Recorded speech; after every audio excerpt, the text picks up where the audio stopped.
Aujourd'hui, nous avons choisi de dire simplement parlons de M, parce que le M reste encore trop souvent méconnu, mal comprise, minimisé ou tout simplement confondu avec une fatigue ordinaire. Pourtant, les personnes concernées décrivent une maladie qui bouleverse profondément la vie quotidienne, la capacité à travailler, à sortir, à se concentrer, à entretenir une vie sociale, familiale, parfois même à accomplir les gestes les plus simples. Notre objectif aujourd'hui n'est pas de tout dire en une heure. Il est d'ouvrir un espace clair, respectueux et utile pour mieux comprendre les signaux d'alerte, mieux identifier le malaise post-effort, entendre les troubles cognitifs, penser l'accompagnement et aussi mieux comprendre pourquoi la reconnaissance de cette maladie reste un enjeu majeur. Nous avons la chance d'accueillir deux intervenants dont les regards sont très complémentaires. Le neuropsychologue Mehdi Aoun Sebaiti, fondateur de Néocortex, qui s'intéresse notamment aux troubles cognitifs dans les pathologies complexes et multisystémiques comme le M, et le docteur Raouya Ben Ismail, docteur en médecine spécialiste en médecine générale et intégrative, attentive aux parcours de santé complexes et aux situations où les personnes malades ont besoin d'une approche globale, prudente et individualisée. Merci à tous les deux d'être avec nous aujourd'hui.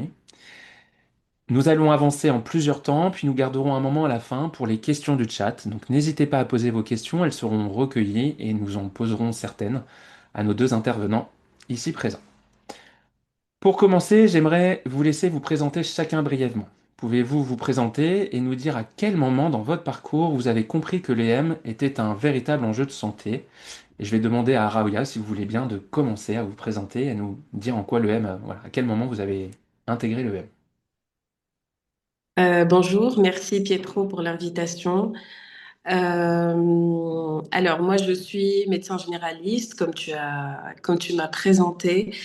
J'ai commencé un parcours de médecine générale comme tout le monde, mais j'ai travaillé dans des milieux essentiellement hospitaliers, en médecine interne et en oncologie médicale. Et donc j'ai été très vite sensibilisée aux pathologies complexes ayant un impact multidimensionnel, je dirais, sur la vie de la personne. Comme les pathologies en médecine interne qu'on ne peut pas guérir aujourd'hui, mais qu'on devrait faire quelque chose. Et pareil en oncologie médicale. Et en fait, c'est cette confrontation à la réalité des choses m'a très vite montré que la médecine telle qu'on la pratique aujourd'hui a des limites. La médecine dite conventionnelle a des limites parce que parfois on guérit la maladie, mais on ne soulage pas la personne. Et parfois, on ne peut pas guérir la maladie, mais on pourrait améliorer la qualité de vie de la personne, et ce qui des fois n'est pas fait, on va dire. Donc, j'ai cherché jusqu'à trouver cette manière de pratiquer qui est la médecine globale et intégrative. Et en commençant mon exercice en libéral en médecine intégrative, j'ai vu venir vers moi des patientes, surtout, moi, dans ma pratique, c'est plutôt des femmes, euh, donc, soit avec des situations complexes, fatigue chronique qu'on ne comprenait pas, où j'ai dû faire le diagnostic de M, ou alors des patients aussi atteints de M qui venaient parce qu'ils cherchaient une approche différente de ce qui était proposé. Et c'est comme ça que je me suis rendu compte, en fait, c'est vraiment dans le terrain. Je n'ai pas été formée avant. Dans mon parcours, pas du tout. Mais c'est dans le terrain que j'ai découvert cette pathologie et surtout la complexité de la prise en charge dans la vie réelle. Et c'est cette confrontation au réel qui m'a amenée à m'intéresser à cette pathologie parce qu'elle s'inscrit naturellement dans un parcours de médecine intégrative. Merci beaucoup pour ce partage. De votre côté, Mehdi, voilà, je vous laisse vous présenter et nous dire à quel moment l'EM a été un véritable enjeu de santé pour vous. Ah, voilà. À quel moment? Je dirais à partir du premier moment où j'ai mis les pieds à l'hôpital. Donc moi, j'ai fait mes classes pendant 15 ans au CHU Henri Mondor en neurologie, et notamment affilié à l'équipe INSERM en air muscle. Mais je suis le premier sujet de recherche, c'était ce qu'on appelle la myofaciite à macrophage, qui était qui fait partie en fait des troubles du spectre de la fatigue chronique. Et on a élargi le spectre justement de nos recherches sur le syndrome de fatigue chronique. Donc ça fait à peu près 15 ans que je fais de la recherche dessus. J'ai pu voir beaucoup, des centaines, voire plus de patients présentant de l'MSFC. C'est d'ailleurs mon sujet de thèse. de tests de sciences, hein. Et donc l'institut que je dirige justement est un institut à trois têtes, qui est un institut donc, qui gère une partie clinique. On fait partie recherche également, avec des affiliations avec certains laboratoires, hôpitaux, etc. Mais également tout ce qui est aussi ingénierie et nouvelles technologies. Pourquoi la nouvelle technologie? Pourquoi l'innovation? Parce que la problématique, en fait, tout ce qui revenait, c'est un peu ce que j'écris dans la thèse, c'est justement, moi, quand j'ai commencé à avoir les patients SFC en service de neurologie, il y avait toujours un léger petit sourire. Vous savez, quand on me disait, bon, on ne sait pas si c'est du lard ou du cochon, tout est normal. Les patients qui présentent des syndromes post-vaccinaux, mais s'il y en a un qui présente et que tous les autres présentent pas, pourquoi ça devrait, tout le monde devrait avoir le même symptôme, ce qui est une aberration en termes de réflexion médicale, bien évidemment, parce que il y a quelque chose qui existe et qui nous différencie tous, qui est le polymorphisme génétique, qui est en fait des modifications de certaines séquences dans des gènes communs, qui peuvent nous rendre plus ou moins sensibles à certains éléments environnementaux. Et donc, ce qui peut expliquer les différences interindividuelles par rapport comment dire, à quand on est j'ai un manque de mots, quand on est face à un virus ou soumis à une bactérie, un vaccin, un adjuvant, etc., etc. Donc voilà. Et donc en fait, ça m'a encouragé, ça m'a poussé justement à plus comprendre, justement, plus les gens, plus les médecins scientifiques étaient sceptiques, plus ça m'a rendu curieux. Et donc du coup, ce qui a poussé justement à comprendre que en fait, on peut faire entrer cette entité, ce que j'appelle entité vraiment, c'est le trouble du spectre de fatigue chronique, c'est-à-dire le SFC classique qu'on connaît, la myofasciite à macrophage, la fibromyalgie, etc., finalement, qui présentent un spectre commun, finalement. Euh, et, euh, et quand on voit l'errance médicale, parce qu'on a là, il y a deux articles soumis, il y en a un troisième qui va arriver justement sur la présentation sociale du SFC auprès de la population générale, auprès des patients et auprès des soignants. Et on se rend compte que la population générale est plus au fait du SFC que les soignants, ce qui fait un petit peu peur. Donc on se rend compte vraiment que les patients sont souvent dans une forme d'errance, justement, d'errance, et souvent la pathologie est psychiatrisée. Et comme on dit, finalement, ce que j'ai tendance à envoyer en retour de réflexion à mes collègues et confrères et consoeurs, quand on me dit, mais si le bilan sanguin est normal, si l'IRM est normal, si les examens physiologiques sont normaux, bah, c'est que tout va bien. Mais c'est qu'il n'y a rien. Donc, dans ces cas-là, ce que je leur rétorque, je leur dis, bah, alors, dans ce contexte-là, le TDAH, la dyslexie, l'autisme, la dépression, l'anxiété, la schizophrénie, etc., n'existent pas. Parce que vous ne verrez jamais une schizophrénie sur une IRM cérébrale ou dans un bilan sanguin. D'accord? Donc là, en quoi on œuvre justement, c'est de créer des outils innovants d'exploration de l'activité notamment cérébrale pour amener enfin un biomarqueur à cette entité, parce que les premiers responsables de l'errance dont vous êtes victime, c'est les blouses blanches. C'est nous. D'accord? Je suis très, très, très critique vis-à-vis de ma communauté, cliniciens et chercheurs. Parce qu'en 20 ans, en 30 ans, en 40 ans d'exercice, on a changé 20 fois de dénomination, on a augmenté les critères, etc. On a fait que constamment travailler sur du phénotype, ce qu'ils observent. Donc, c'est-à-dire que aujourd'hui, le MSFC n'est pas une maladie en tant que telle, c'est un syndrome, c'est un amas de symptômes. Pourquoi? Parce qu'il n'y a aucun biomarqueur encore reconnu. Donc, tous les grandes têtes pensantes, en fait, ceux qui vont se réunir sur des congrès pas possibles, etc., très contents d'eux, alors, dont je fais partie, hein, je fais partie du groupe Euromède, le groupe de réflexion européen. Ah, on se gratte le ventre, on est content de nous, parce qu'on a trouvé une nouvelle dénomination, toujours un peu plus complexe. Vous voyez, maintenant c'est le syndrome d'intolérance systémique à l'effort. Vous voyez, avant c'est MSFC, SFC. Donc voilà, donc ça change de nom, mais finalement, on n'a toujours pas trouvé un marqueur cohérent. Donc nous, ce qu'on veut faire justement, c'est œuvrer à trouver un marqueur qui puisse aider, qui puisse signer le diagnostic au plus vite et qui puisse amener à mieux comprendre aussi le mécanisme pathogène pour pouvoir traiter correctement et non pas seulement accompagner et compenser. Parce que quand on n'arrive pas à traiter une maladie, c'est qu'on ne comprend pas la cause. Merci beaucoup, Mehdi, pour cette intervention. Et effectivement, aujourd'hui, on souffre, la communauté souffre de ces absences de marqueurs. Et du coup, la question que j'aimerais vous poser, c'est quand une personne vous consulte avec une fatigue persistante, invalidante, avec souvent effectivement des examens qui reviennent normaux, quels éléments vous alertent et vous font penser à cette piste que peut être l'EM? Raouya, je te passe la parole. Moi, ce que je vois très souvent et qui revient très rapidement dans l'anamnèse dès que la personne me décrit et que du coup ça m'alerte, c'est tout de suite les gens vont dire qu'ils ont une fatigue depuis un certain temps et très vite ils vont nommer des choses qu'ils ne peuvent plus faire depuis un certain temps. C'est-à-dire que c'est une fatigue avec une baisse du fonctionnement, donc avec des choses, des activités qu'ils faisaient naturellement avant et que maintenant c'est inenvisageable ou impensable de les faire. Donc une dégradation comme ça dans leurs activités. C'est une fatigabilité qui est disproportionnée par rapport à l'effort fourni ou l'effort effectué, qui peut être un effort physique, qui peut être cognitif comme il peut être émotionnel. Donc il y a une vraie disproportion entre le degré de fatigue et l'effort qui est fourni. Et surtout, le signe majeur, c'est le malaise post-effort. Donc, c'est ce malaise c'est cette aggravation qui est des symptômes qui peut arriver après même un effort minime et qui peut arriver aussi en décalé. Donc, de quelques heures jusqu'à 48 heures après l'effort. Euh, et puis, avec une récupération qui est aussi anormalement lente.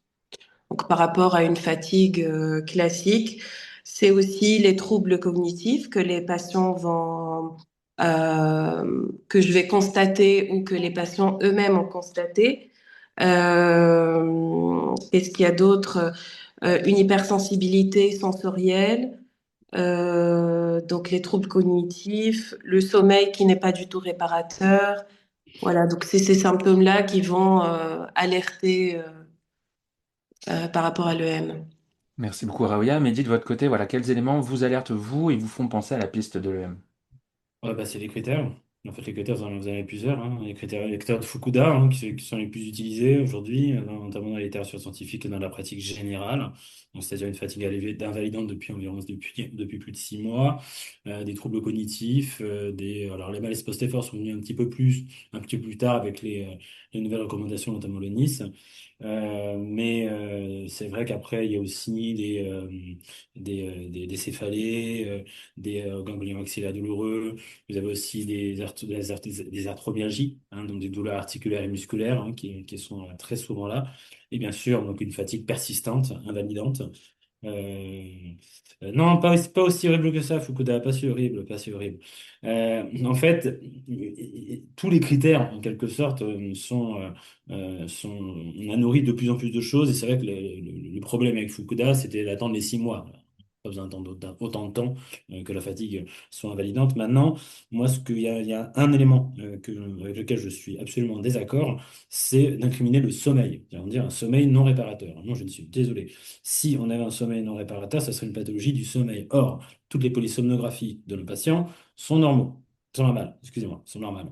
Donc, si le problème était le sommeil, il suffirait de régler le sommeil pour régler le problème. Le problème, c'est la fatigue. La fatigue est présente du matin au lever, du soir au coucher. Mais les cycles du sommeil sont respectés. Et c'est en ce sens que dans les critères, ce que j'avais pu dire aussi à mes collègues européens, c'est que de parler de sommeil non réparateur, ça donne une mauvaise piste, en quelque sorte. Et après, les patients vont être suivis par des spécialistes du sommeil qui vont les diagnostiquer hypersomniaques, ce qui est un diagnostic assez amusant, ça veut dire quelqu'un qui dort beaucoup. Donc, autant dire que c'est un diagnostic un peu bizarre.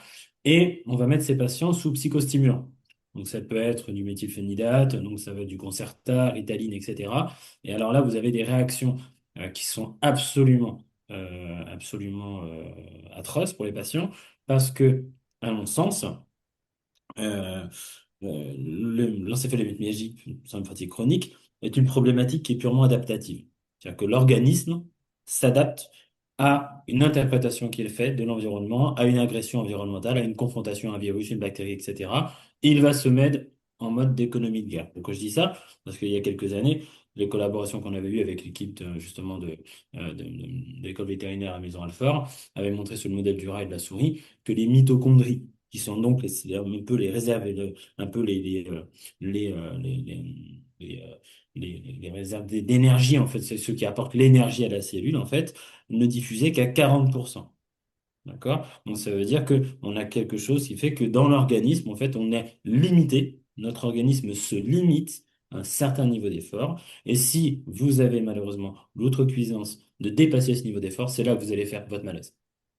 Comme si l'organisme qui vous rappelait que non, on a dit stop, on va pas au-delà. D'accord? Et à partir du moment où on est sur cette logique d'une problématique adaptative, il faut trouver qu'est-ce qui a enclenché ce phénomène. Où est le bouton on, où est le bouton off, justement. C'est là-dessus qu'on travaille. Et quand on met des patients sous psychostimule, donc des dérivés d'amphétamine, etc., pendant 3 4 jours, on se sent en forme, mais qu'est-ce qui va se passer? Le corps va renforcer la réponse adaptative en réponse à la mise en place du psychostimulant, ce qui fait que les patients vont faire les plus gros crashs de leur carrière sous psychostimulant finalement. Vous voyez? Quand ils vont arrêter le psychostimulant. Donc c'est pour ça que il y a un vrai besoin d'avoir des critères qui soient rigoureux, intégrant également des biomarqueurs, c'est important. Et donc, à quoi on reconnaît un patient SFC? Bah, c'est un patient qui est dans les critères, d'accord? Et dont bah, tout autre diagnostic a été écarté. Parce que bien souvent, les examens sont normaux, sauf le TEP-scan ou le TEP-IRM, on va retrouver finalement des patterns caractéristiques avec ce qu'on appelle des hypométabolismes. D'accord? Un hypométabolisme, c'est-à-dire qu'en fait, ça va s'allumer moins au niveau des régions associatives postérieures et temporales internes. On appelle amygdalo-hippocampique.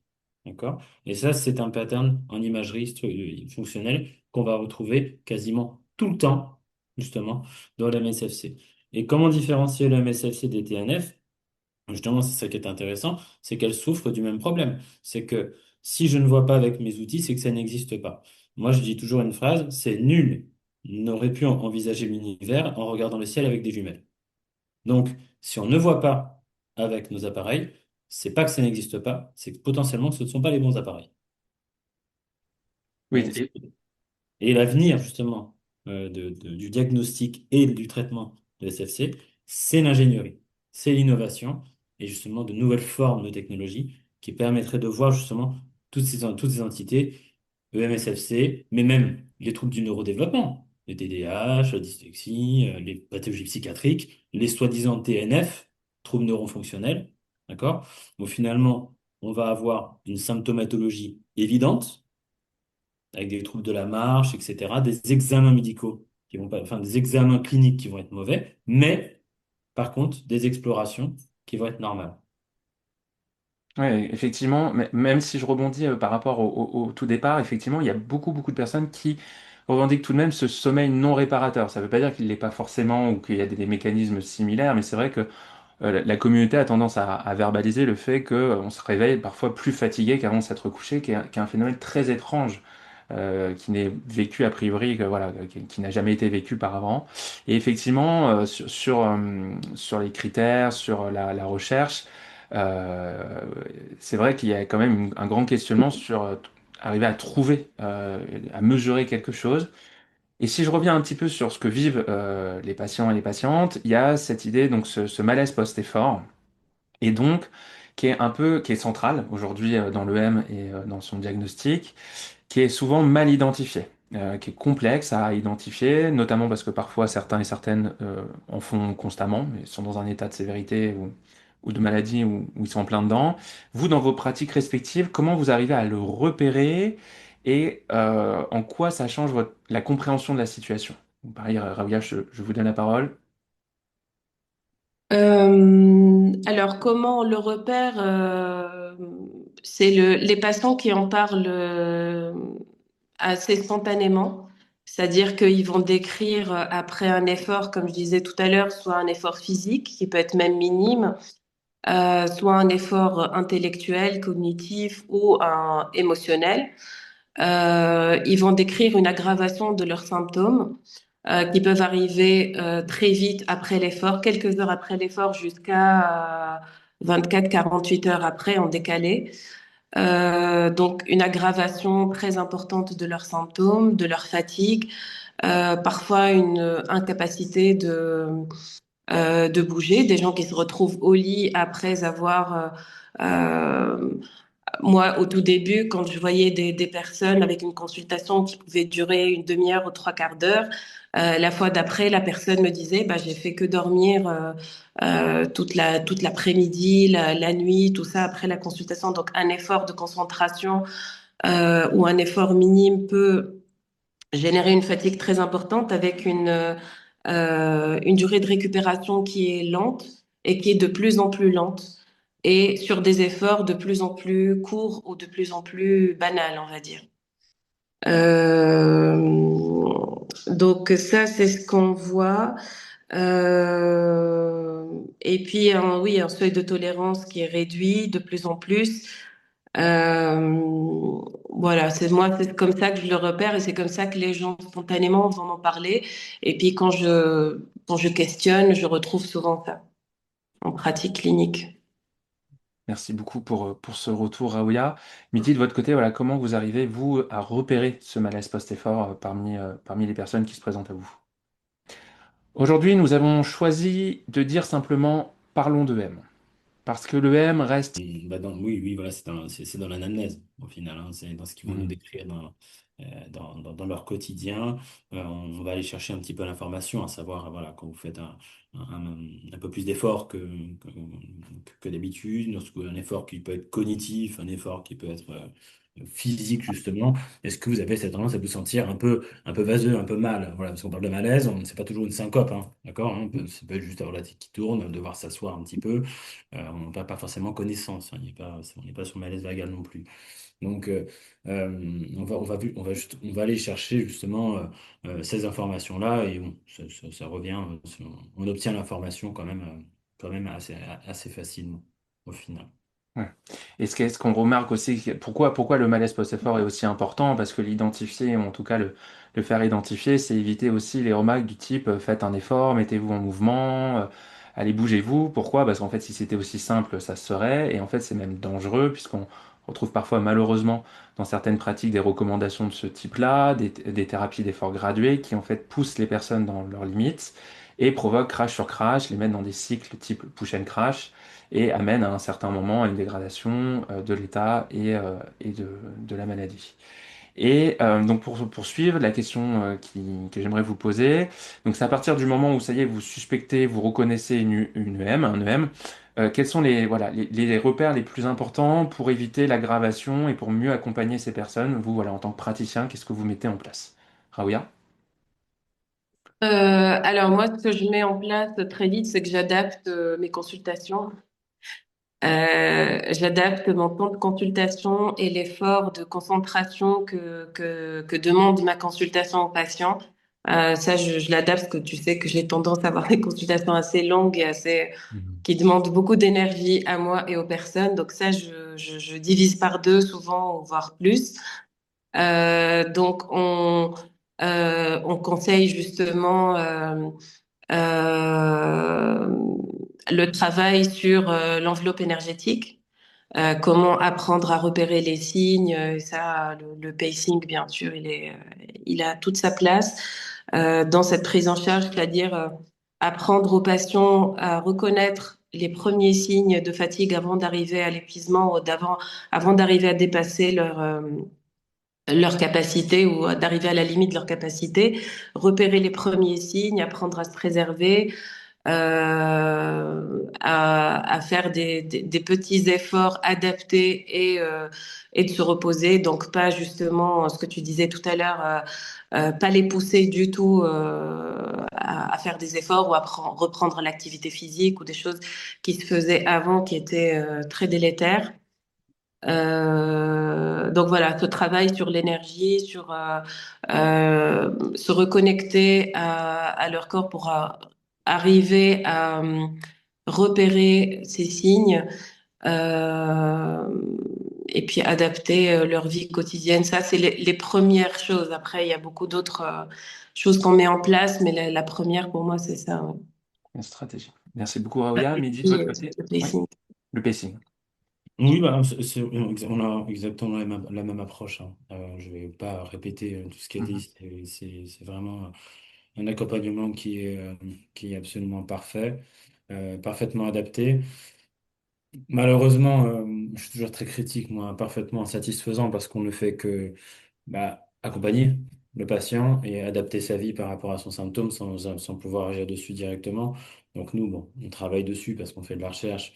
Notamment, on a un peu d'espoir sur la neuromodulation, en travaillant justement sur la normalisation de l'oscillation cérébrale pour améliorer certains symptômes. Mais pour l'instant, on n'a pas encore de résultats probants, mais ça devrait venir.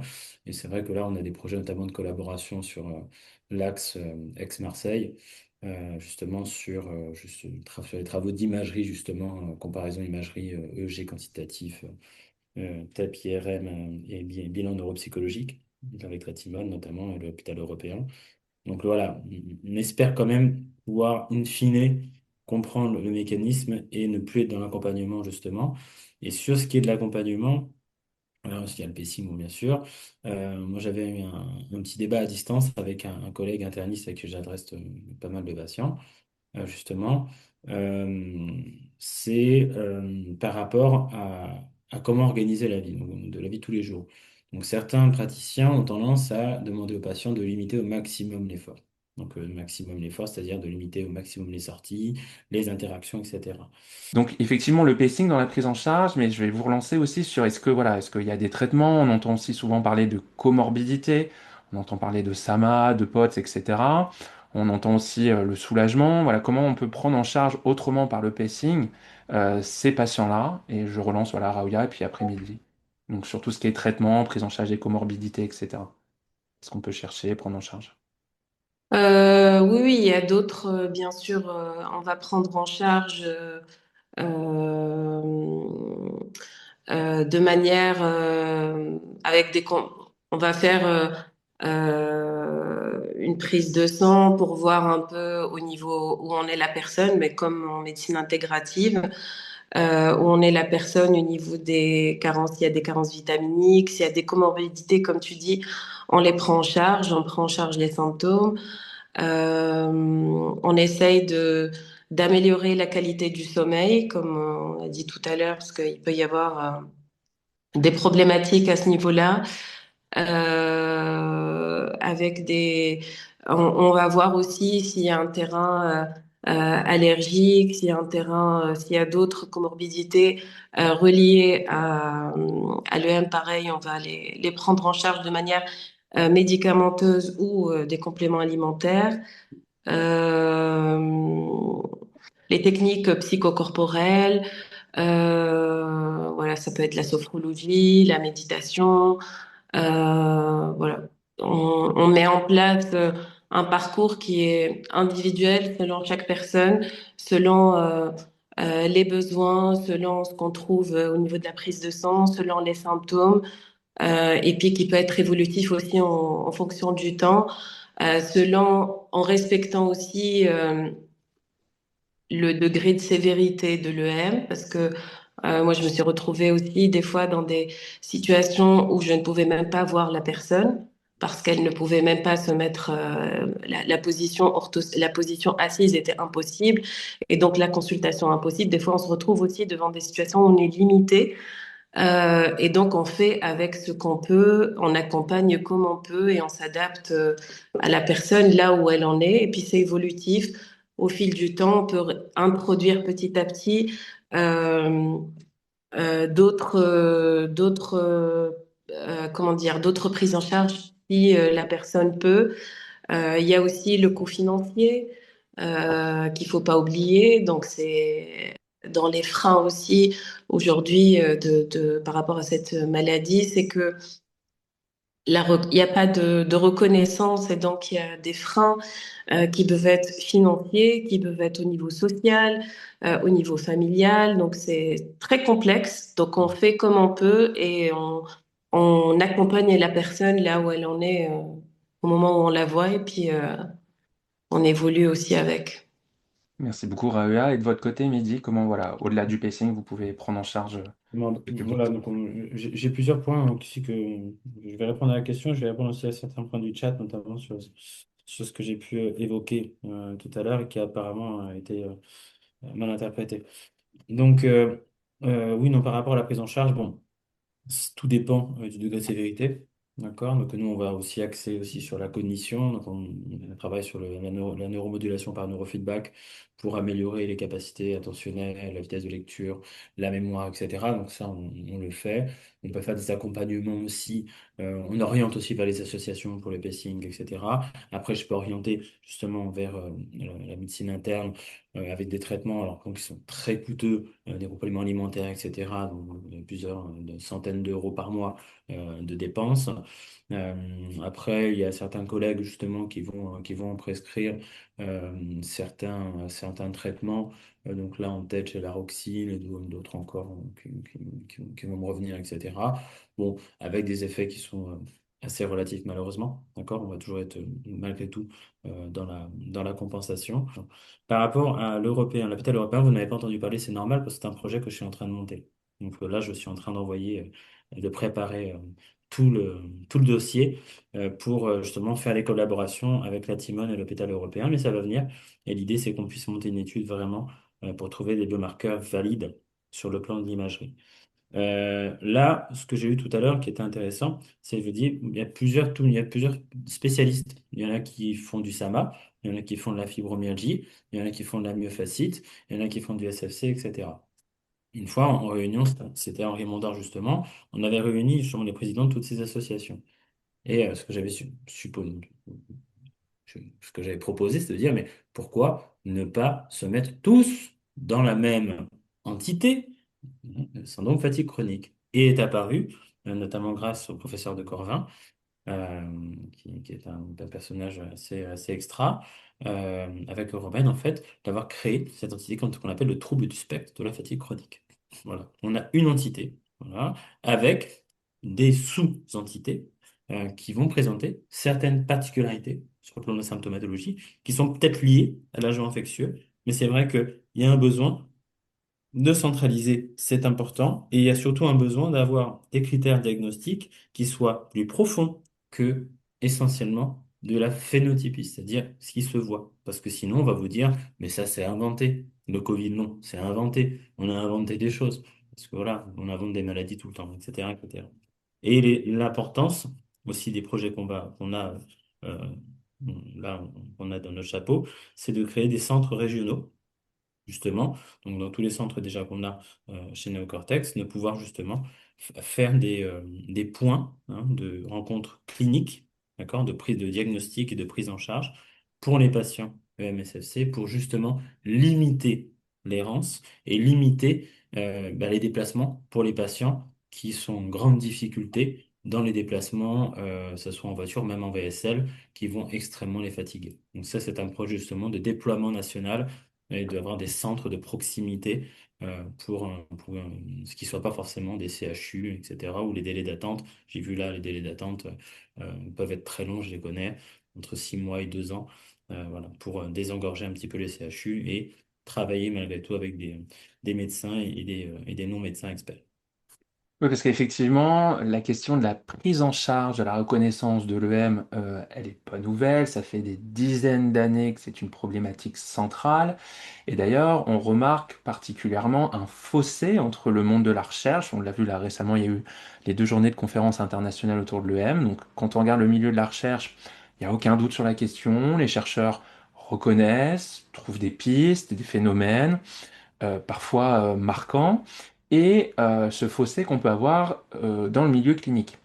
Et donc aujourd'hui, effectivement, ces travaux se multiplient. On a effectivement repéré comment dire, un boost depuis le Covid long, malheureusement, qui a poussé ces phénomènes de syndrome post-infectieux sur le devant de la recherche.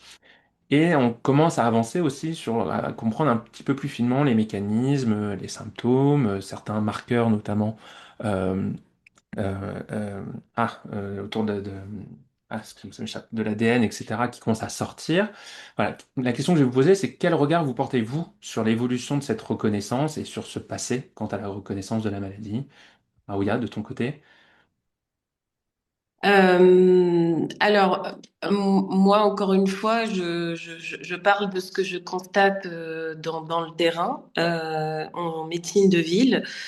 Ce que je constate, c'est une errance médicale qu'on retrouve à chaque fois, quasiment à chaque fois.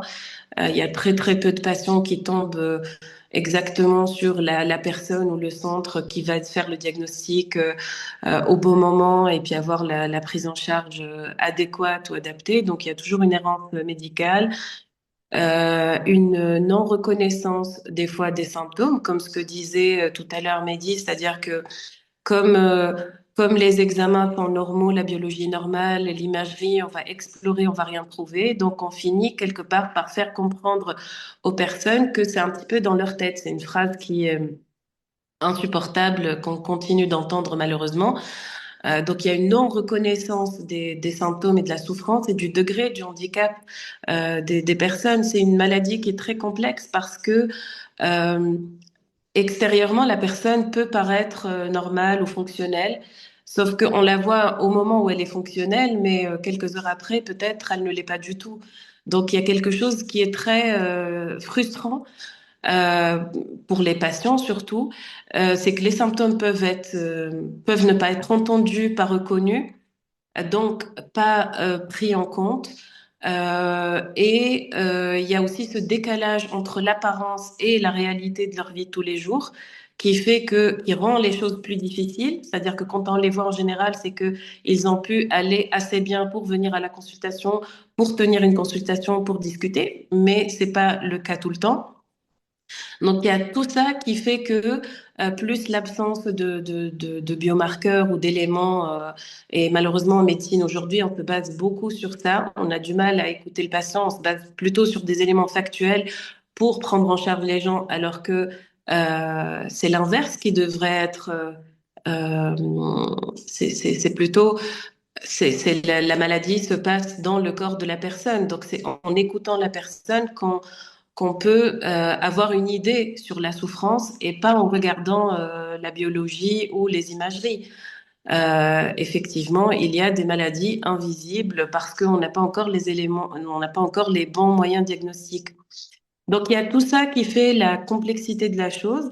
Après, comme tu dis, les recherches évoluent. Donc, j'espère que ça va changer. C'est en train de changer petit à petit. Euh, les freins restent, euh,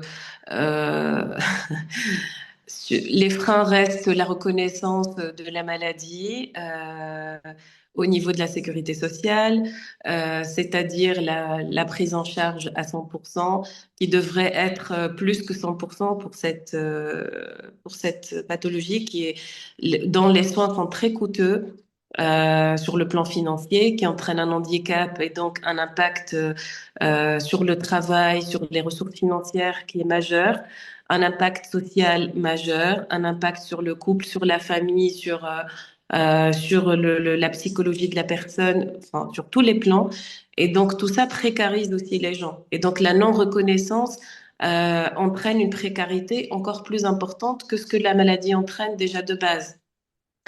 Tout ça, on arrive à la conclusion il faut pas tarder à prendre en charge les personnes, il faut pas tarder à faire le diagnostic, à les accompagner au mieux pour ne pas laisser s'aggraver les symptômes et les gens qui forcent et se retrouvent après avec une limitation extrêmement importante de leur vie quotidienne. Exactement, merci beaucoup Maria pour ces mots très justes. J'aimerais qu'on garde quand même un petit peu de temps pour quelques questions et du coup je vais demander à Mehdi de conclure sur la dernière question qu'on voulait vous poser. C'est aujourd'hui, qu'est-ce qui est selon vous le plus encourageant dans l'évolution justement de ces connaissances et des pratiques autour de l'EM? Mehdi, si vous pouvez nous répondre à ça. Bien nos travaux? Non, je plaisante.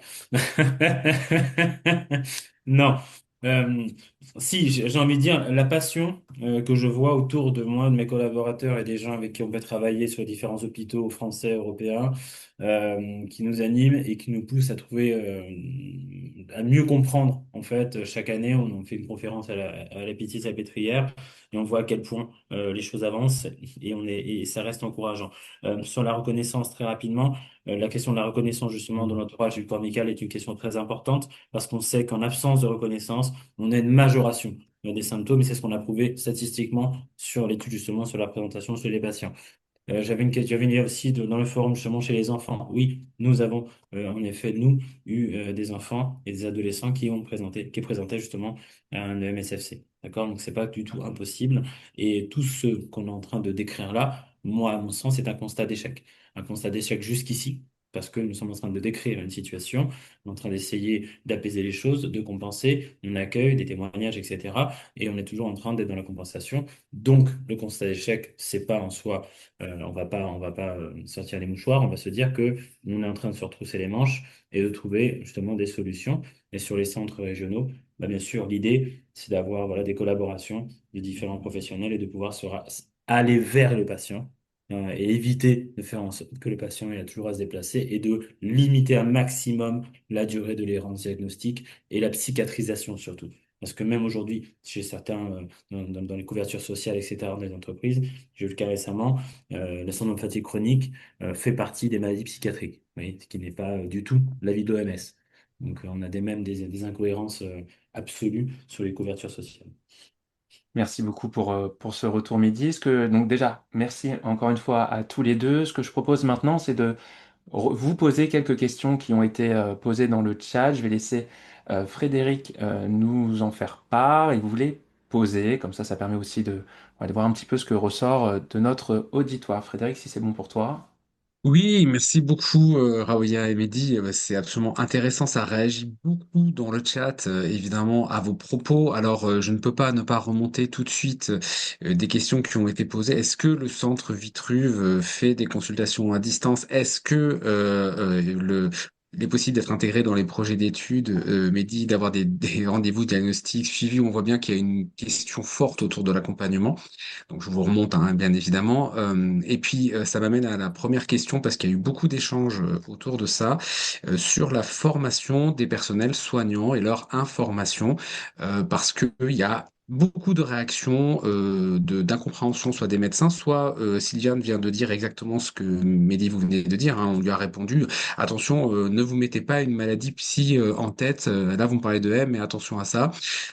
Donc, peut-être une première question autour de comment vous faites aussi peut-être connaître, quels seraient les moyens, comment la FEMIS peut-être en tant qu'association peut aussi participer. Enfin, voilà, une question autour peut-être de la formation, l'information des personnels soignants.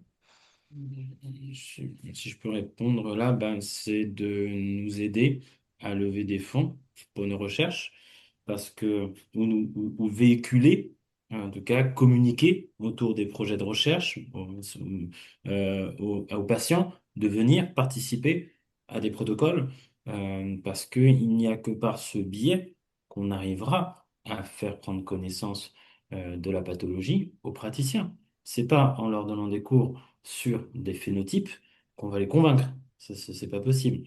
Aujourd'hui, les trois quarts de la communauté médicale ne croient pas une seule seconde à l'EMSFC. Donc il faut quand même bien voir que même si ça se développe plus, ça reste une pathologie d'interniste qui n'est pas compris. Mais dans les trois quarts des cas, les patients sont renvoyés dans leur 22. Donc il y a vraiment la nécessité d'avancer sur le plan scientifique. Donc oui, nous accueillons les patients dans les études. Je pense que le secret, il passe par là, il passe par la science et par vraiment la preuve scientifique et on va y arriver, ça c'est pas un souci. Et oui, nous consultons en visio. C'était la question aussi. Ah, il y a une réaction aussi peut-être. Oui, pour la question, est-ce que le centre Vitruve consulte en vidéo? Oui. Alors, nous, dans le centre Vitruve, nous faisons des formations en interne pour voilà, nos jeunes médecins qu'on intègre avec nous pour les sensibiliser à la pathologie, parce que comme on fait de la médecine intégrative, naturellement, les patients viennent vers nous pour être accompagnés. Ce n'est peut-être pas le cas de tous les centres de médecine générale en France. parce que forcément, il n'y a pas le temps, il n'y a pas le temps, la volonté, je ne sais pas, là, il n'y a pas la connaissance aussi pour les accompagner. Donc ça reste effectivement limité. L'idée serait, oui, il faut former, il faut informer aussi déjà de l'existence, former à l'accompagnement, à la prise en charge, tout en gardant en tête la réalité du terrain, qui est les consultations de médecine générale qui durent 5 minutes ou 10 minutes. Ce n'est absolument pas possible de prendre en charge des situations comme ça dans les conditions réelles d'exercice de la médecine aujourd'hui en France en libéral. Donc, on peut dire il faudrait, mais on sait bien que c'est pas possible. C'est pour ça que ça va être peut-être plus adapté, soit à l'hôpital, dans des centres de référence, ou alors dans des centres qui font de la médecine, on va dire différemment. Ou ce que disait Mehdi tout à l'heure, s'il y a des antennes aussi qui se déploient au niveau national, ça serait bien. Mais moi, je dirais oui, déjà informer, former, sensibiliser, donner quelques clés, ne serait-ce que, ok, si moi je ne peux pas prendre en charge, vers qui j'adresse.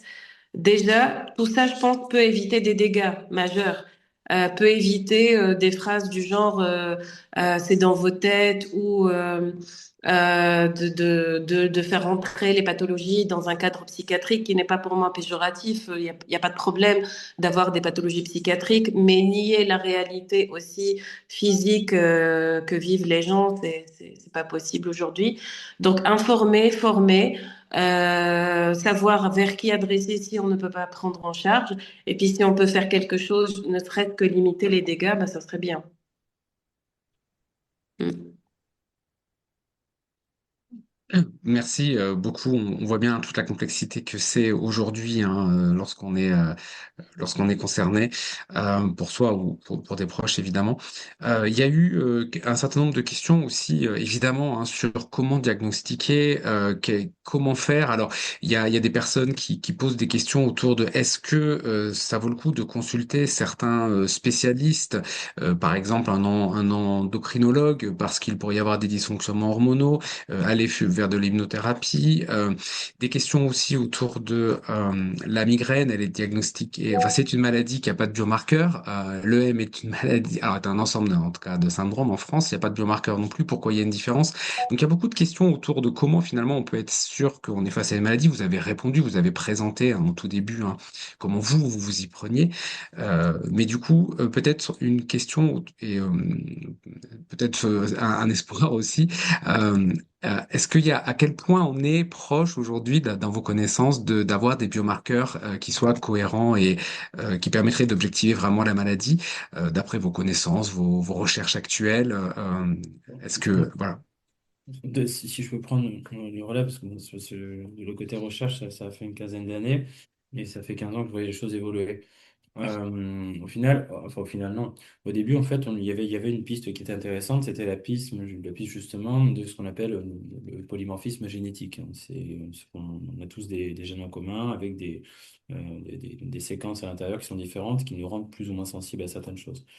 Et il semblerait qu'il y ait un défaut justement de ce qu'on appelle un processus qui s'appelle l'autophagie. C'est-à-dire que quand il y a une bataille immunitaire, les macrophages, hein, qui vont faire le ménage, vont prendre l'antigène et ne vont pas réussir à le digérer complètement.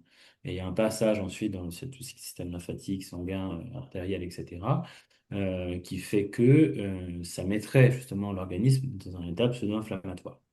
Il y avait déjà cette hypothèse qui était, à mon sens, assez intéressante. Il y avait justement aussi l'hypothèse mitochondriale. Le souci, à mon avis, c'est que en allant voir différents spécialistes, on va traiter un maillon de la chaîne qui n'est pas l'origine. Et en traitant un maillon de la chaîne, on ne traite pas la pathologie. Et je reste, moi, persuadé, mais je ne suis pas, enfin, je sais persuadé, je suis pas sûr de moi, mais c'est une intuition scientifique et c'est là-dessus, en tout cas, que on oriente nos recherches, qu'on est sur une problématique adaptative. Donc, il faut comprendre quel est l'élément environnemental qui a déclenché ce process, justement, de mise en veille. C'est comme une forme de mise en veille, justement, de limitation des capacités d'exploitation de notre organisme, d'accord? Au-delà d'un certain seuil, 30%, 40%, 50%. Et à partir du moment où on va trouver justement l'élément déclencheur, je pense que, ou bien le mécanisme, pas forcément l'élément déclencheur, mais le mécanisme qui a fait que, vous savez, ce fameux bouton on-off, là, on aura potentiellement une réponse thérapeutique à apporter.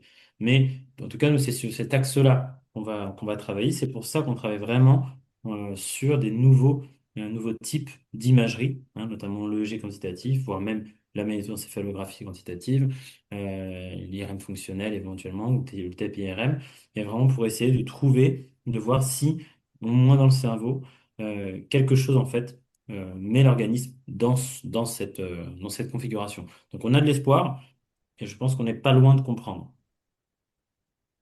C'est encourageant. Merci beaucoup, Mehdi. Alors, il nous reste peut-être voilà, une minute, peut-être pour un mot de la fin. Raouya d'abord, et puis Mehdi. Voilà, le dernier mot que vous souhaitez adresser, et puis on laissera la parole à Pietro pour la conclusion. Moi, je dirais qu'il faut toujours rester optimiste parce que voilà, il y a beaucoup de choses des fois qui peuvent être compliquées et peuvent nous pousser à, à ne plus croire à une possibilité ou à des choses comme ça. Mais je pense qu'il faut rester optimiste et dire que les choses avancent de toute façon, même si c'est compliqué aujourd'hui.